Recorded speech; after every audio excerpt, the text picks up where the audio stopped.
myself and my colleague, Sean from the University of North Texas, will talk a little bit more about sort of what global learning, study abroad, global engagement look like in honors education. Obviously, we know that there are great things that be done in all of your campuses. We don't pretend that we are the only one who know what we're doing, but we want to share a few things that we think we are really how to define our honors education on our institution. We're going to start off a little bit about sort of the concept of high impact practices that coming from ACNU, and definitely study abroad intercultural learning. It's a big highlight when it comes to high impact practices. And then each one of us will kind of talk about what we're doing, our own college that we really try to impact our student and bring in global engagement in our classroom, in our curriculum. And then Sean will lead a sort of a series of conversation. We'll hope that you'll participate. This is a conversation, and then we can learn from one another. And then we'll close with some resources that I think could be beneficial for those who's looking for additional resources. Okay. So, oh, by the way, I forgot introduction, Sean. So first of all, I'll start. My name is Felix Wang. I'm at Madison University. I serve as assistant dean here in Honors College. My career has been interesting in the sense I came from the international office for about 20 years as an international student myself. Then I led study abroad, and then overall oversee sort of our global engagement and partnership for the university. So about 3 years ago, I transitioned into the Honors College because while I was in international office, I was an adjunct professor for the Honors College and have established strong tie and connection. And then there was an opportunity for me to transition. So I'm still a newbie to honors at this point. Sean? Yeah. Oh, excuse me. My name is Sean Ryan. I'm the Associate Dean for the UNT Honors College. And I've been in this role for about 1.5 years now. I've been with the UNT Honors College for quite some time before that.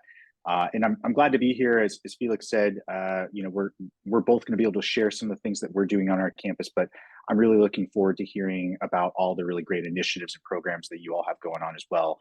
An opportunity for us to kind of really share some of the ideas. We'll also have Adam Williamson is joining us today. He is our Assistant Director for Student Life, and he is one of the main people that's kind of spearheading the Global Scholars Initiative that we're doing here at UNT. He's kind of taking on a lot of the programming and kind of working with students in the residential component that we have. And then he'll also be going abroad with the students this summer. So he's going to share a little bit about what he's trying to do in that role, as well as some of the things that we've talked about for the future of our cohort.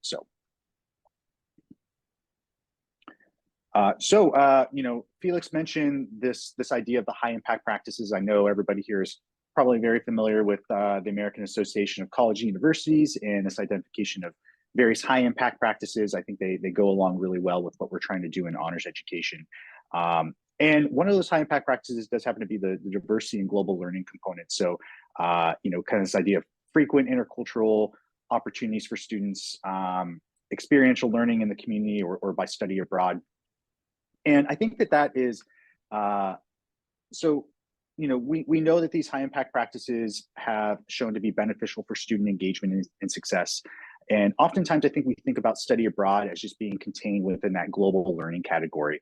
But I think we can easily see how it aligns with several other the different high impact practices, because study abroad can really contribute to the holistic and enriched educational experience for students.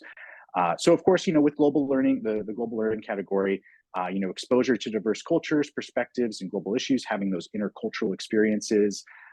Study abroad really does immerse students in the different cultural contexts, helps them foster a deeper understanding of, the global interconnectedness that we're hoping for and striving for with these types of programs, the idea of students learning to be a global citizen. But past that particular category, I think that it's easy to see how we can design study abroad experiences that will kind of take on some of these other high impact practices. So things like collaborative assignments and projects. So, cooperative learning experiences that are going to enhance critical thinking and problem solving skills, students' ability to communicate with students that are like themselves, and maybe students that are also different from them. And so study abroad does often involve, these different types of collaborative projects, and working to kind of encourage students to work with peers from diverse backgrounds, opportunities for them to kind of really learn how to be on a team with other students, and also those kind of cross-cultural communication skills that we're really hoping that students get out of these experiences. I know a lot of schools also have been able to build in opportunities for students to do undergraduate research while they're abroad.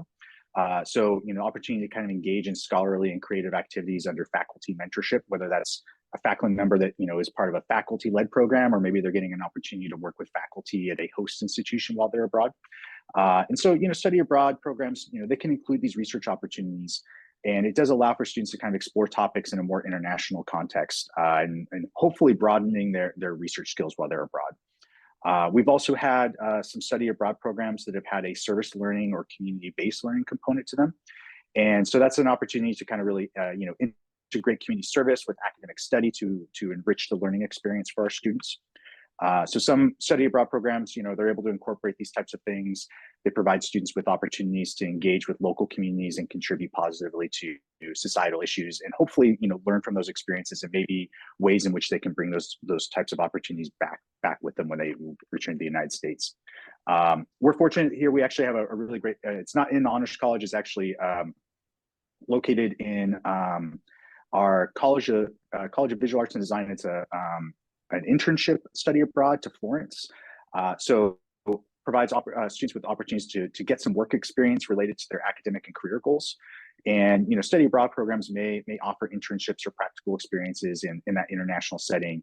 And again, I think that's an opportunity to kind of enhance students' cross-cultural competence and adaptability while also working on those job skills and career readiness that is really becoming. I know here at UNT, that's a conversation that our president is having with everybody right now. Is how are we preparing students for whatever that next step is going to be when they leave the university. And of course, oftentimes, and we'll talk about this a little bit here when we talk about what we're doing at UNT, the opportunity for learning communities for students. So, small groups of students engaging in shared learning experiences throughout the year. Maybe they're living in like a living learning community or a residential community, and then doing a study abroad component on the back end of that. And so, I think that those cohorts they create a really unique learning environment, and it really does foster the connections between students before they go abroad. So, in summary, study abroad does, of course, it falls within that global learning component, but I think there are a lot of other ways that we can make connections to the other high impact practices that the AACU is defined, and things that are being really kind of embedded within what we define as honors education, at least here at UNT. So one thing when Sean and I are putting this project together is we both realized that we actually use AACU's definition of high impact practices. So one thing, in this case, we want to share, it's actually they have a global learning value rubric. This rubric has been quite useful, especially as we try to internationalize our curriculum, different ways for faculty. Often our faculty says, we want to do this, but how can we measure it, right? And this is, again, is one of those tools that we found that it's useful. You have 6 categories of rubric and 4 sort of benchmark all the way from benchmark to milestone to capstone. But the thing is, what I appreciate about it is faculty can really choose a combination of them, right? It doesn't have to cover all 6 areas of rubric. Something that I often use when we work with our students, especially going abroad, and as Sean mentioned about this, or I call it like multiple high impact practices, including research or service learning or internship, it's global self-awareness. We always talk about often in this type of experiences, we start with the other. We go to Dominican Republic, let's learn about Dominican history and everything, but we don't spend a lot of time understanding the self. So this has been a great tool for us to really have students explore themselves, their own identity, their own bias and stereotype they have as they engage in global experiences. So again, this is just one of those information, tool that I think would be really helpful for those who's interested more on global learning. I'm going to talk a little bit more about something that we are doing here at JMU as a model to really diversify our global offering. As Sean mentioned, it has to be more than just study abroad. I do see colleagues from FIU here, I think. Yeah, FIU, kudos to y'all. You have a whole office dedicated to CoHE, and CoHE is probably 15% of my job description. But collaborative online international learning, CoHE, has been in existence for many years, and actually, I would like to credit SUNY for sort of the leading in this effort about 10, 15 years ago. And now, I said now there's so many institutions, not only here in the US, but around the world involving CoHE. So I would joke about those like CoHE, 2.0 or 2.5 and 3.0 version. But this has been a great tool. JMU, we actually part of ACE, American Council on Education grant about 2018. That's really started our way to diversify our global engagement offering. We realized that a lot of times students with the best effort, they just can't go abroad, sometimes beyond just the resource that they have.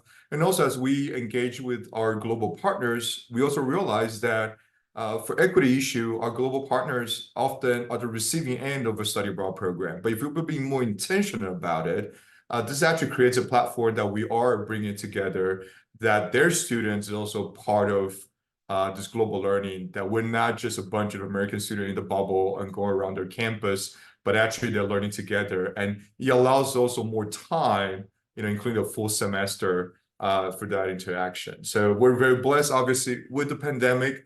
It really accelerated our CoHE investment. So as I transitioned to honors this past 3 years, we have been dedicating a lot of resources and training a workshop, including with FIU, to really promote sort of the concept of CoHE. Very quickly, there's a lot of resource on there for those who are involved. I know you're familiar. For those you're still looking for more information. CoHE is beyond just like a one session because a faculty have a lecture online. This is really intentionally connect one or two or more than two classes with your global partner, where minimum 3 to 6 weeks of that semester you're connected together and learning together, have a final project together again.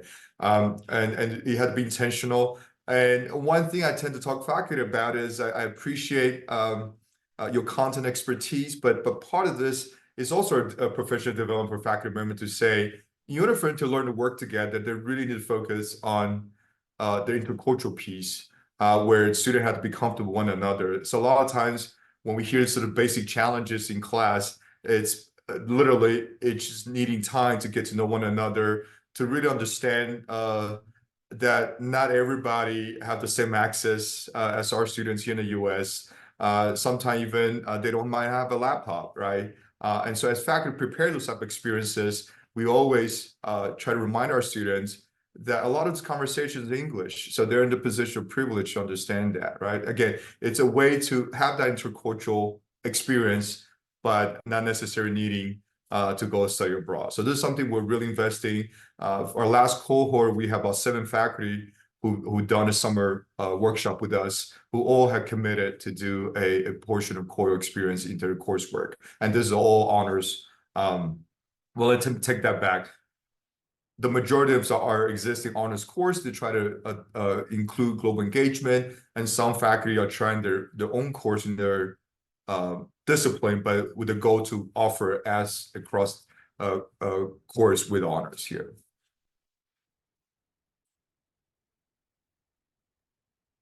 All right. So here at UNT, we're trying something new this year, and hopefully this is a program and initiative that's going to kind of stick around for a while. We're really excited about this.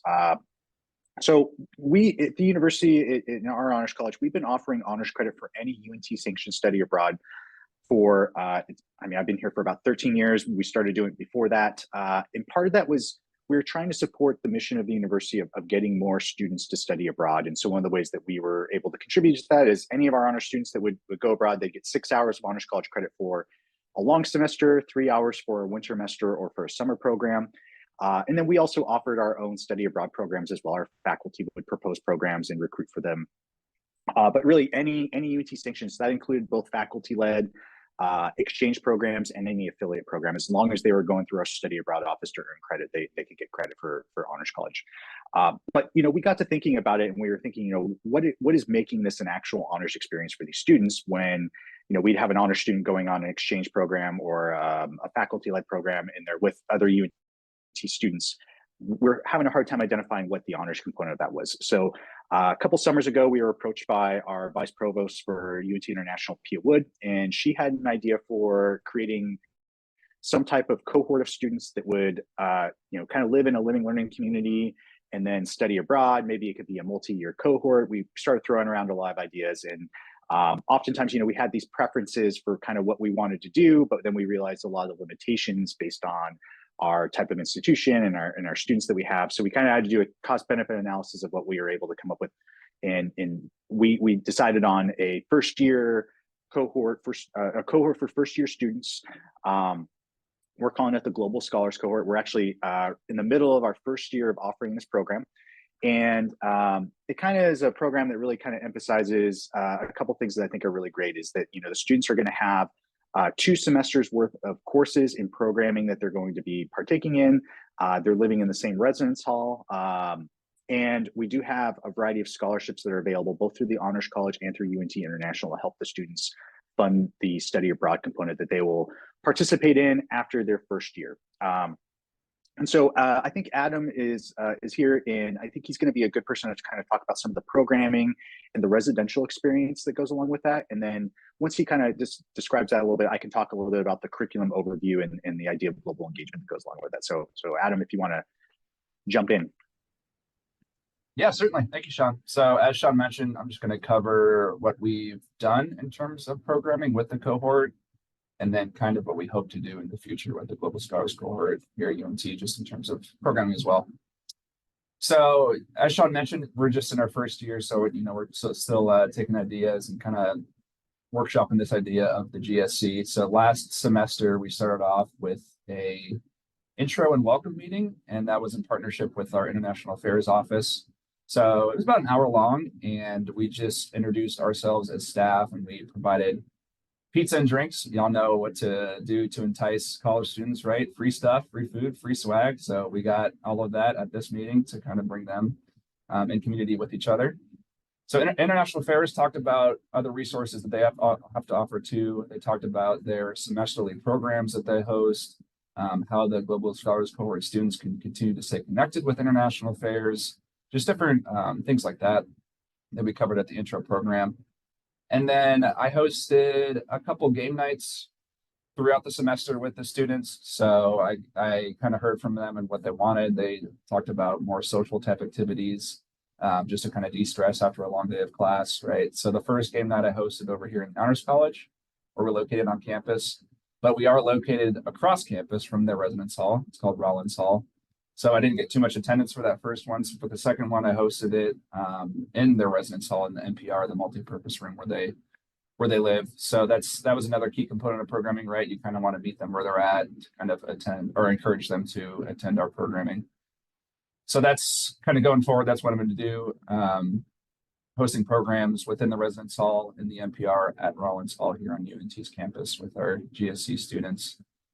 Towards the end of the semester, last semester, again, in partnership with International Affairs, we hosted a workshop for the students called Developing Global Perspectives.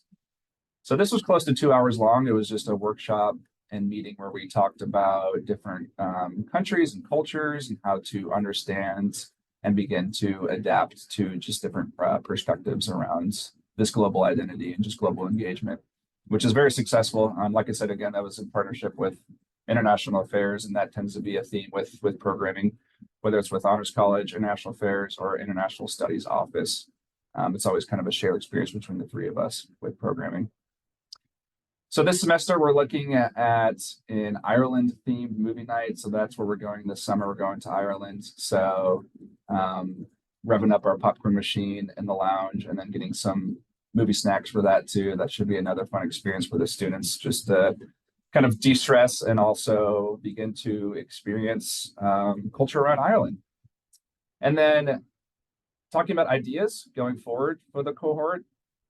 starting up next year. So we talked about making a passport for the cohort, relevant to international education, right? Making a fancy little passport that students can use to track their engagement at programs, and then also to further incentivize attendance at our programs, especially in partnership with international affairs and international studies. We also talked about maybe a field trip or two to either some kind of museum or some kind of cultural celebration to begin broadening that global perspective, right? Even just here in Denton, Texas, where UNT is located, there's a local bistro that plays traditional Irish music twice a month on the weekends. So even taking a field trip to something like that would be meaningful, I think. And then also, we were talking about having them attend at least one program a month. So mandating programming, attending programs in that sense, and then having them complete reflections. So programs that tie to any kind of cultural awareness topic, right? It could be hosted by international studies. It could be hosted by international affairs, maybe the College of Music on campus, maybe some other office centered around DEI, even though we're careful using DEI here in Texas, those three words. But yeah, having them attend some kind of event that, again, broadens their global perspective, and then submitting some kind of reflection on how their perspective is kind of being challenged or either validated in that sense, and then submitting that reflection to me for review. So just another component of the program that we're talking about for the future. So those are just some ideas that we have going into our second year for the cohort. Great, thanks, Adam. Yeah, and Adam kind of emphasized that since this is our first year, we're kind of in that stage where we're building the plane as it's already taken off.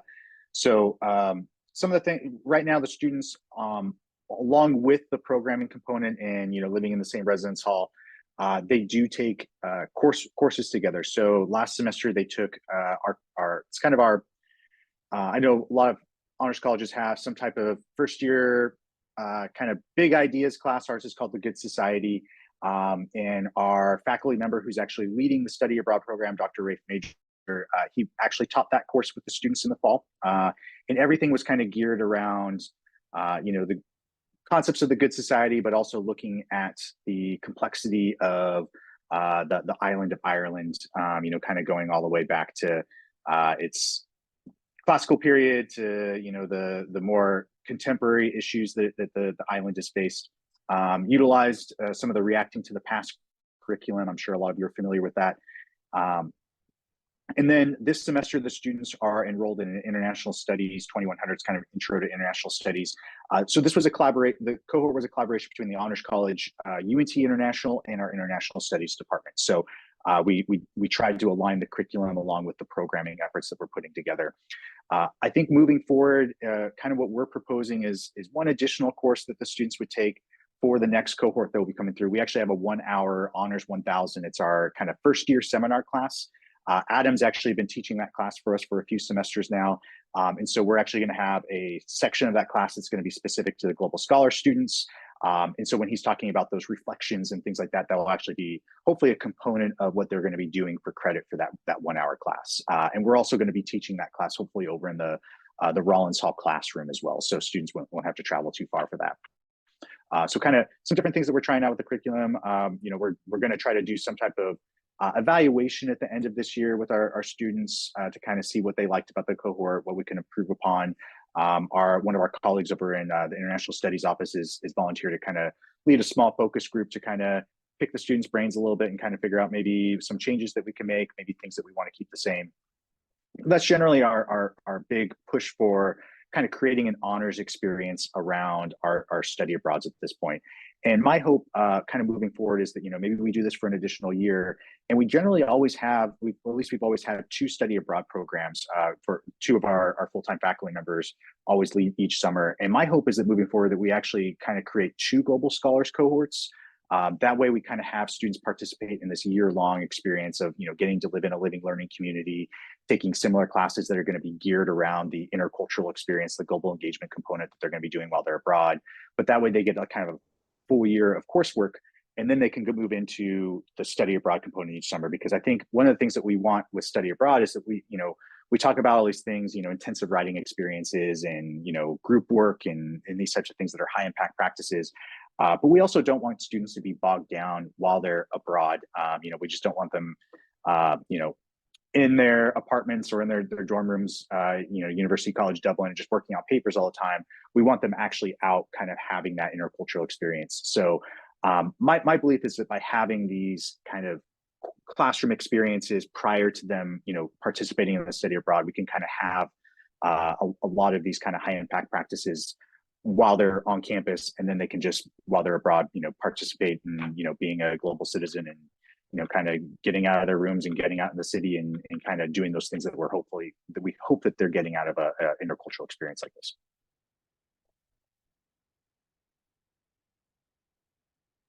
All right. So I think the next portion, really going back to what we want to do is conversation with our colleagues. So Ryan, so here's some question that we post. Do you have a preference, Sean, that how? Sure. Yeah, I can start off, for challenges for that UNT faces is oftentimes, a lot of our students are first generation college students. Many have never traveled abroad before.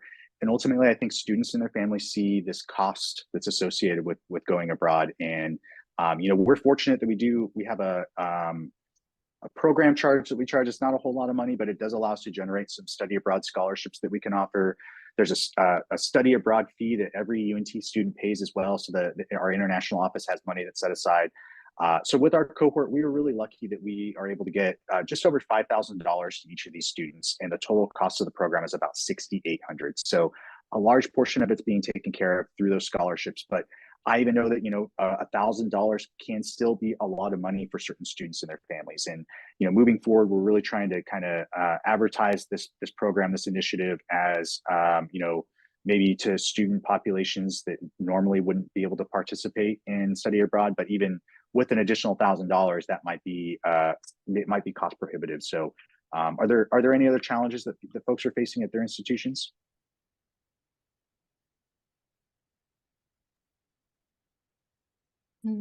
Hi, I'll come in. Hi, I'm Nicole Patrick, and I work with the study abroad programs at FIU, Florida International Honors College. And one of the challenges that we do see with our students, in addition to cost, is also time.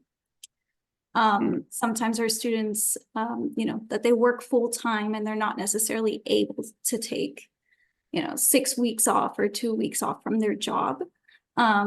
So that's also another challenge that we see with our students. No, I think that's a really interesting one as well. I mean, a lot of our students at UNT feel the same way that, even if they get the cost of the program paid for, being away from their summer job, that's X amount of dollars that then they won't have for the upcoming academic year. So that makes sense. Lee, you have your hand raised as well. Yeah, thanks. It's a great conversation. I'm really intrigued by this University Scholars Model. I would say that one of the big things for our students, we have a lot of first generation students, and especially women who are older daughters, and they are not, the family pressure to stay home, the fear that parents have of their, especially daughters, traveling abroad. We do a trip in Ireland where we actually we do homestay. And even that sometimes can be really fearful for parents. So I don't know if anybody else is having that, some maybe ways that we can talk to parents about the importance of trying those trips. And again, respecting the fears, especially for their daughters. So thank you. Yeah, thank you. I think that's definitely something that we've experienced as well. We are a Hispanic serving institution, and one thing that I have noticed with Hispanic households is students, they stay living at home because mom and dad, kind of the expectation, it seems like, and I don't want to like stereotype an entire community, but it does seem like within that particular community, it's kind of like students stay at home and then go off to college. So I can imagine that that's probably a big limitation for getting involvement in study abroad as well. In addition to all of the above, one of the challenges that we face is, and it may be in some ways is a combination of these, where does study abroad fit into the degree plan? And do you have space in the degree plan if there's a course associated with it? Is there a return on the investment associated with the costs? Especially since in our honors college, probably 75% of our students are STEM, including in natural sciences and engineering or their business. And so both of those groups, I think, depending on the kind of trip, of course, there's some trips that are more focused in that direction, but for them, it's maybe less obvious. And we have to work harder to convince them why they would benefit. Yeah, I think for particularly the natural, physical, applied sciences, you know, unless you have a really great opportunity for them to be able to take some advanced coursework at a host institution and be able to kind of do those lab things, you know, I think generally from my years in advising, I saw a lot of study abroad credit just kind of fall into elective credit. And I think working with honors college students, we run into this issue of many of them are coming in with lots of college credits and probably not a lot of room when it comes to electives. So I think that's definitely a challenge. Stacy.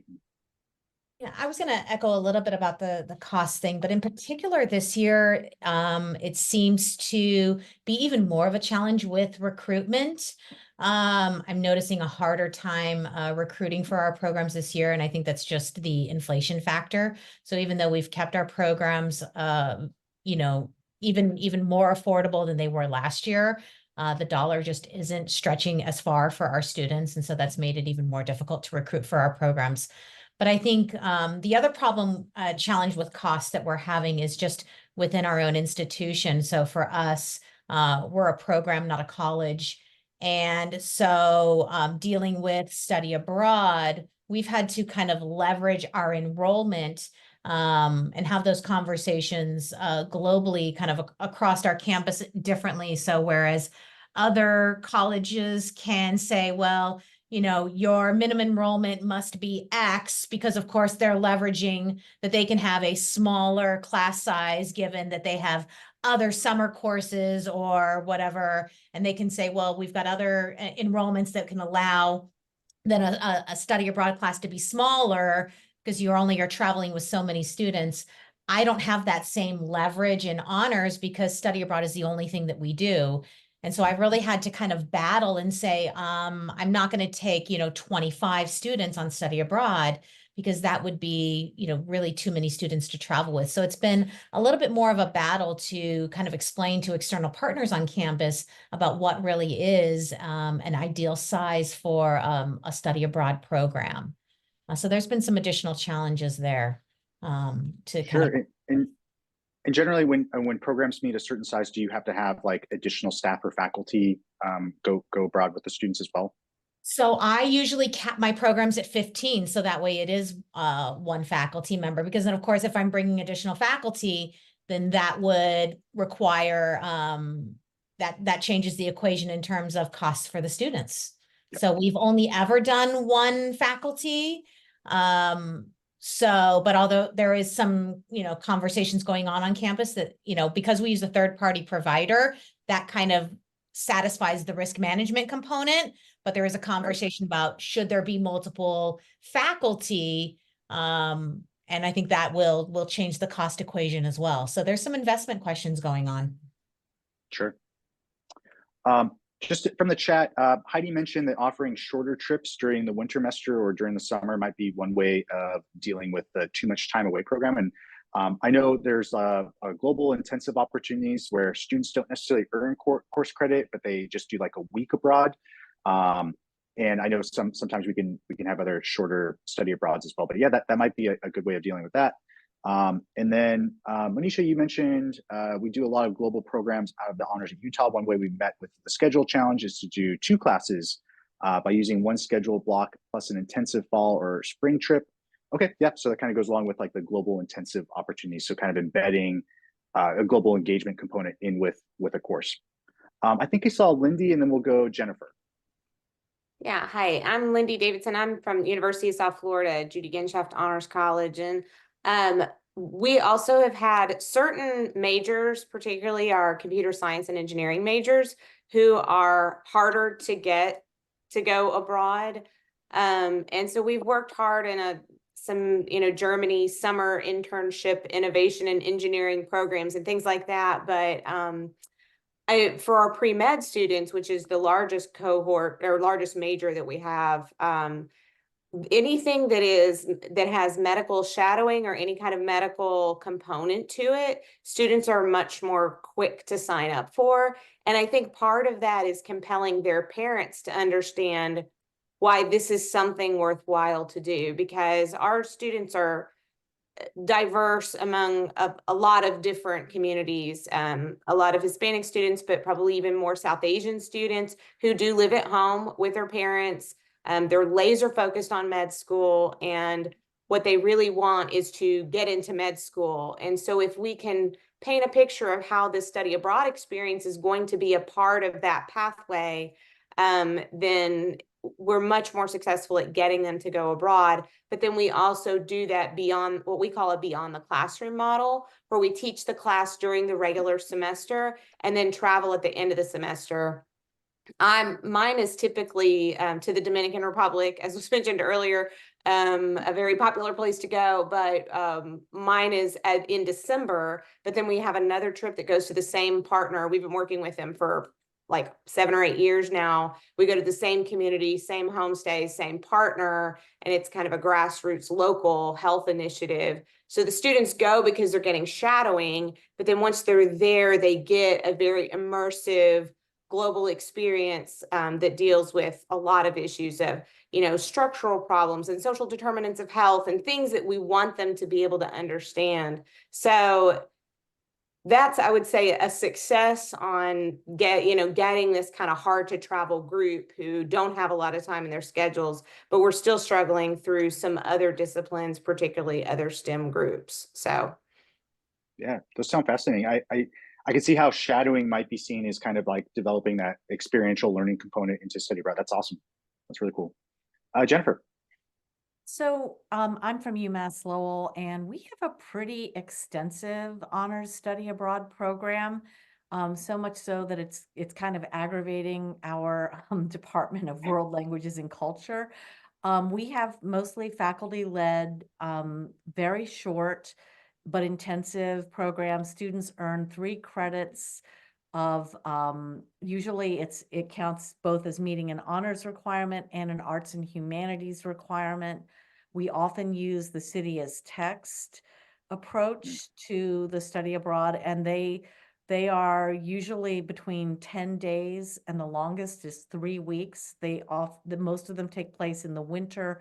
We send students to Cuba, and in the summer we're sending them all over to Europe, mostly to Europe. I think we have a trip to Thailand, to the Azores, Spain, Ireland, France. And we're finding that the students, we have mostly engineering and computer science students, a lot of nursing students too.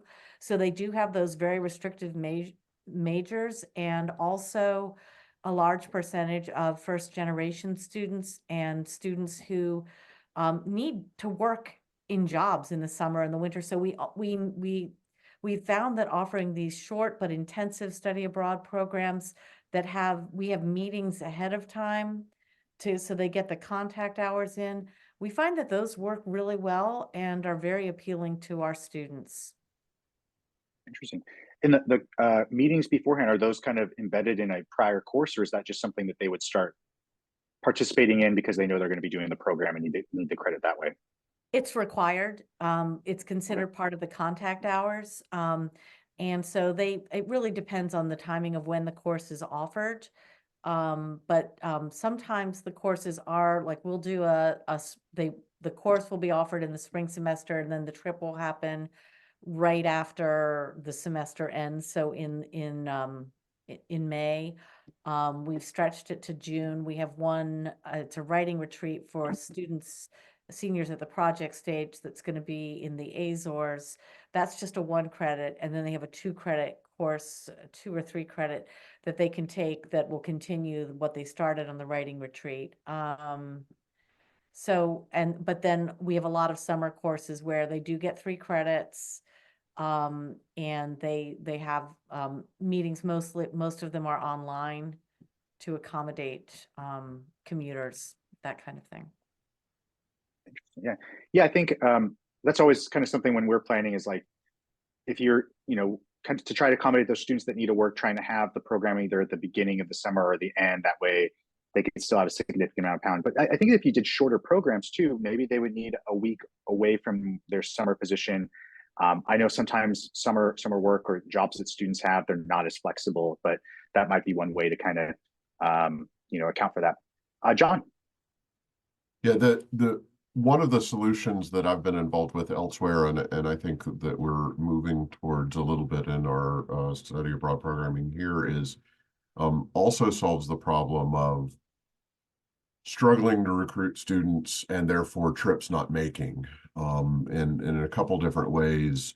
A couple different instances, we're thinking about how building an interdisciplinary team that combines 2 different sets of student interests, either in an entirely overlapping trip with the 2 groups working together in the class and then on the trip on the same set of projects or the same destinations, or having them intersect for some part of the trip in the same location, but working on 2 separate different tasks. So we have something that we're working on in Italy for next summer, where we have one group that's really focused on, ancient Rome, and another group that's interested in global health issues. And they may have some intersecting parts of their itinerary, but they may also then have separate pieces. What that should help with is, of course, pulling together the administrative component, the cost component, making the trip happen, but then meeting 2 separate groups where they need to be. And then this one I'm involved with personally, back to the Dominican Republic, which seems to be a theme. A colleague, and I'm a political scientist, a colleague who's a marine biologist, we've put a class together this spring that we're teaching and doing a trip that we've titled Political Ecology. Again, trying to bring together the interest of the students who are interested in things like political science-y kinds of things with other students who are interested in marine biology kinds of things as a means to build to solve that budget puzzle by having a large enough group while we're still getting students back in the habit of traveling and overcoming some of the challenges we talked about earlier. That's awesome. Yeah, everything's political, right? Yeah. Lee, you had your hand up too? Yeah, I wanted to follow up on this, getting the programs to make. And I noticed, I think it was this week, that 2 different programs emailed, I think it was this list about having space on trips. And I'd just really like to encourage everybody to do that. I'm at Sacramento State, and we might not have as many of those short-term options, which I think are really wonderful for our students. So being able to know about that is wonderful. I'm a little curious though on the mechanics and mechanisms of getting that to work for students who are not enrolled in your schools. Can anybody address that? So at least for JMU, we for those students not enrolled, they go through our continuing education. They apply like I think the fee's like $20, but other than that, if they're in state, they will still get a transcript through JMU, and when they can go on the program. And what we did is we have a partnership with one of our local community college, because their honors program they don't have their own study abroad program. We partner where their student can come and join ours, but they go through our continuing ed program. Diversity abroad have been really growing this past couple of years. Then here is some more resources on that we really found is if you want to start implementing, or trying out with CoHE, There's different ways to connect partners if you don't have a partner. And also there's other sort of organizations more on the scholarship of CoHE and virtual exchange and intercultural learning.